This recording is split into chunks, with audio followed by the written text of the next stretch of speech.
தமிழ்நாட்டிலே முதலமைச்சர் வேட்பாளராக களமிறங்கி இருக்கிற விஜய் அவர்களுடைய ஒரு புதிய திரைப்படம், ஒரு ஜனநாயகன் என்ற ஒரு புதிய திரைப்படம் உண்டு. அரசியல் லாபத்துக்காக, அரசியலுக்காக எப்படி அரசியல்வாதிகள், அரசியல் கட்சிகள் மக்களை பிரித்து ஆளும் தந்திரத்தை பயன்படுத்தி இருக்கிறார்கள் தான் நான் பார்த்து கொண்டே இருந்தோம். பிரிவினைகள் எதுவுமின்றி நாங்கள் அனைவரும் ஒரு மக்களாக நாங்கள் அனைவரும் ஒன்று திரண்டால்தான் இந்த நாட்டிலே தமிழ் மக்களுக்கான ஒரு கௌரவமான ஒரு அரசியல் தீர்வுகளை நாங்கள் உறுதிப்படுத்த முடியும். தமிழ் மக்களுடைய அரசியல் அபிலாஷைகளை பூர்த்தி செய்வதற்கு எங்களுடைய கட்சி என்றும் அதே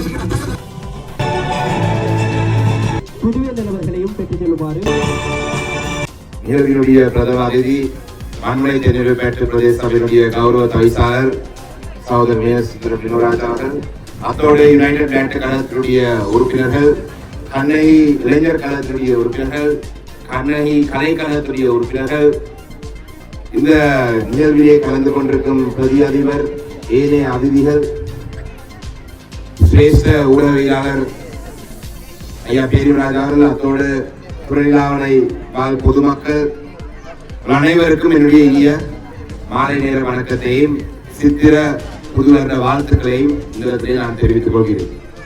உண்மையிலேயே ஒரு சித்திரை விளையாட்டு போட்டி நடத்துவதுன்றது ஒரு கடினமான ஒரு விடயம்.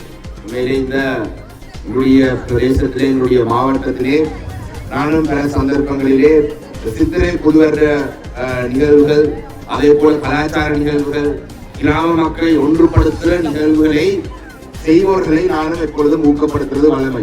ஏனென்று சொன்னால் எங்களுடைய கிராமத்திலே இருக்கிற மக்களுக்கு தங்களுடைய விடுமுறைகளை இல்லாவிட்டால் தங்களுடைய ஓய்வாக இருக்கிற நேரத்திலே இவ்வாறான ஒரு நிகழ்வுகளை ஏற்பாடு செய்வதனூடாக கிராமத்துக்குள்ளேயும் கிராம மக்களுக்கிடையிலேயும் ஒரு மகிழ்ச்சியான ஒரு தருணமாக வரும். அந்த வகையிலே யுனைடெட் விளையாட்டு கழகம் இந்த விளையாட்டு போட்டியை ஏற்பாடு செய்து நடத்துவது உண்மையிலேயே ஒரு வரவேற்கத்தக்க விடயம். தொடர்ச்சியாக நீங்கள் இந்த நிகழ்வுகளை நடத்தி இந்த கிராம மக்களுக்கு இந்த சந்தர்ப்பங்களை வழங்க வேண்டும் என்றதையும் சொல்லிக் கொடுப்போம்.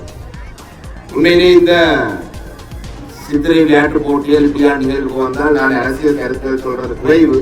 இருந்தாலும் என்னுடைய மதிப்புக்குரிய ஊடகவியலாளர் ஐயா இருக்கிறபடினால ஒரு சில கருத்துக்களை சொல்லாவிட்டாலும் அதுவும் சரியாக இருக்காது. மிக சுருக்கமாக என்னுடைய கருத்தை முடிக்கிறேன். பலருக்கு தெரியும், தற்பொழுது தமிழ்நாட்டிலே முதலமைச்சர் வேட்பாளராக களமிறங்கி இருக்கிற விஜய் அவர்களுடைய ஒரு புதிய திரைப்படம், ஒரு ஜனநாயகன் என்ற ஒரு புதிய திரைப்படம் உண்டு. அது வெளியே வருவதாக இருந்து அதுக்கு பிறகு வராது என்று சொல்லி இப்படி கிணக்க தியேட்டர்லேயே வரும்போது எல்லாம் எதிர்பார்த்து இருந்திருக்கீங்க போல. ரைட், பல எதிர்பார்ப்புடன் விஜய் ரசிகர் இருந்த பொழுதும் அந்த திரைப்படம் வெளியே வரவில்லை. திரைப்படம் வெளியே வராதபடினாலே திரைப்படத்திலே சில துண்டு வெட்டி இப்ப யூடியூப், பேஸ்புக் எல்லாம் வருது, பார்த்திருப்பீங்க. சிலாக கேள்விப்பட்டான், முழு படமே வந்துட்டான், அதுலயே பார்த்துறான் சில துண்டுகள் வருது. திரைப்படத்தில் வந்திருந்தால் ஒரு மாதம் 2 மாதம் பிந்தி பார்த்தது வராதபடியா என்ன காரணம் என்று அதுல வந்து துண்டுகளை தேடி பார்த்துறான். அதே மிக முக்கியமான ஒரு விடயம், பார்க்காத ஆட்களுக்கு நான் அதே சொல்ல மாட்டேன், மொத்த கதை இன்னொரு துண்டை மட்டும் சொல்றேன். அதிலே மிக முக்கியமாக சொல்லப்பட்ட விடயம், அரசியல் லாபத்துக்காக, அரசியலுக்காக எப்படி அரசியல்வாதிகள், அரசியல் கட்சிகள் மக்களை பிரித்து ஆளும் தந்திரத்தை பயன்படுத்தி இருக்கிறார்கள் தான் நான் பார்த்து கொண்டே இருந்தது. அதை பார்த்த பொழுது துறைநிலாய்க்கு வருகை தரும் பொழுது எங்களுடைய மக்கள், துறைநிலாவை மாத்திரமல்ல வடக்கு கிழக்கிலே வாழும் எங்களுடைய மக்களையும் பிரித்து ஒவ்வொரு பிரதேசமாக வடக்கு கிழக்கு ஒரு பிரிவினவாதம், யாழ்ப்பாணம் மட்டக்கிழக்கு ஒரு பிரிவினவாதம், அது எப்படி பல வகையான பிரிவினை உருவாக்கி பல தசாப்தங்களாக பலர் அரசியலில் ஈடுபட்டிருக்கிறார். என்னை பொறுத்தளவிலே நாங்கள் அனைத்து தமிழ் பேசும் மக்களும் எங்களுடைய மக்களாக கருதும் ஒருவர். இந்த நாட்டிலே தமிழ் மக்களுக்கு, தமிழ் பேசும் மக்களுக்கு ஒரு நிரந்தரமான அரசியல் தீர்வு வேணும் என்றது, அனைத்து தமிழ் பேசும் மக்களுக்கு ஒரு தீர்வு பெற வேண்டும் என்றதே உறுதியாக இருக்கும் ஒருவர் தான் நான். அந்த வகையிலே தான் எங்களுடைய கிராம மட்டங்கள் நினைக்கிறேன் இன்றைய நாளிலே இந்த நிகழ்வில் நாங்கள் கலந்து கொள்றதோட இந்த கிராமம் தொழிலாளர்களே இருக்கிற மக்கள் மக்கள் மத்தியிலே பல குழப்பங்களை ஏற்படுத்தி பல காரணங்களை வைத்து பல குழப்பங்களை பிரிவினை உருவாக்குகிறார். அந்த வகையிலே இந்த பிரிவினைகள் எதுவுமின்றி நாங்கள் அனைவரும் ஒரு மக்களாக நாங்கள் அனைவரும் ஒன்று திரண்டால்தான் இந்த நாட்டிலே தமிழ் மக்களுக்கான ஒரு கௌரவமான ஒரு அரசியல் தீர்வுகளை நாங்கள் உறுதிப்படுத்த முடியும். அந்த வகையிலே தான் உங்களுக்கு தெரியும், தற்பொழுது இந்த கடைசி ஒரு விடயத்தை மாற்றம் சொல்றேன். பல மக்களுடைய விருப்பத்திற்கு ஏற்ப இப்பொழுது தமிழ் அரசியல் கட்சிகள் ஒரு நிலப்பாட்டிலே வர வேண்டும் என்று சில முடிவுகள் இருக்கிறார்கள் தமிழ் மக்களுக்காக. அந்த வகையிலே தமிழ் அரசியல் கட்சிகள் ஒரு அணியாக நிற்கும் பொழுது சில குழப்பவாதிகள், சில சந்தர்ப்பவாதிகள் தங்களுடைய தேர்தல் லாபத்துக்காக தங்களுக்கு தேவைப்பட்டால் ஒரு சிலர் நல்லம், தங்களுக்கு தேவைப்படாவிட்டால் ஒரு சிலர் கூடாது நினைக்கிறவர்கள் எல்லாம் இந்த தமிழ் மக்களுக்கு தலைமைத்துவம் வழங்க முடியாது. அந்த வகையிலே தமிழ் மக்களுடைய அரசியல் அபிலாசைகளை பூர்த்தி செய்வதற்கு எங்களுடைய கட்சி என்றும் அதே போலதான் கிராம மட்டங்களிலே இந்த பல தேவைகள் இருக்கின்றது. மைதானம் சம்பந்தமாக இருக்கலாம், இந்த காணியிலே உப்பங்கள் வளர்ந்ததாக இருக்கலாம், இதிலே பல வேறு திட்டங்களை செய்வதாக இருக்கலாம். நாங்கள் கடந்த காலத்தில் தொழிலாள கிராமத்தில் பல அபிவிருத்தி பணிகளை செய்திருந்தோம். துரதிருஷ்டவசமாக எங்களுடைய பாடசாலைக்கு அருகாமையில் இருக்கிற அந்த மைதானத்துக்கு நாங்கள் ஒதுக்கி அந்த 50 லட்சம் ரூபாய் காசு எங்களுக்கு பயன்படுத்த முடியாமல் போனது அதிலே ஒரு உறுதி பிரச்சனையாக. ஆனால் இப்பொழுது எங்களுடைய தவிசாளர் அவர்கள் அதிரடியாக பல விடயங்களை முன்னெடுக்கிறார். அன்று ஒரு இடத்துல வந்து நான் சொன்னேன், களுவாஞ்சுடியை பலர் கேட்கிறார், வினோராஜ் அவர்கள் இப்பொழுது களுவாஞ்சுடி பிரதேச உறுப்பினராக இல்லாட்டி துணைலாவணி பிரதேச உறுப்பினராக என்றால் பார்த்தால் இந்த நேரம் துணைலாவணிதான் செய்தி வருவதற்கு சொன்னார். அப்ப உண்மையிலேயே அது துணைலாவணி என்று சொல்றது என்னுடைய தமிழரசு கட்சியினுடைய ஒரு கோட்டை.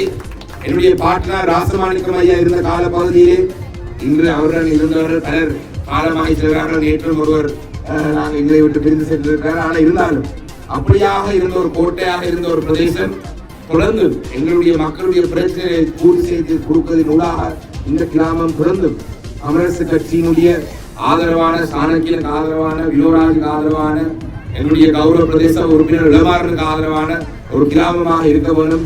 அதுக்கான தேவையான பணிகளை நிச்சயமாக நாங்கள் முன்னெடுப்போம். பல அபிவிருத்தி திட்டங்களையும் செய்வோம். நான் நினைக்கிறேன் கடைசியா இதை மட்டும் சொல்றேன், ஒரு கலாச்சார மண்டபம் கூட குரலியான கிராமத்துக்கு ஒரு நூலகால தேவையாக இருக்கும். ஒரு கலாச்சார மண்டபம் அமைக்கிறதுக்கான ஆரம்ப கட்ட வேலையை கூட என்னுடைய கௌரவ தவிசாளர் முன்னெடுத்து கொண்டிருக்கிறார். அந்த வகையிலே இந்த மக்களுடைய தேவைகளை நாங்கள் ஒன்றொன்றாக நாங்கள் பூர்த்தி செய்து கொடுப்போம். மக்கள் எங்களுடைய இருந்தால் நாங்கள் பலமாக இருப்போம் என்றதை சொல்லி விடைபெறுகிறேன். நன்றி, வணக்கம்.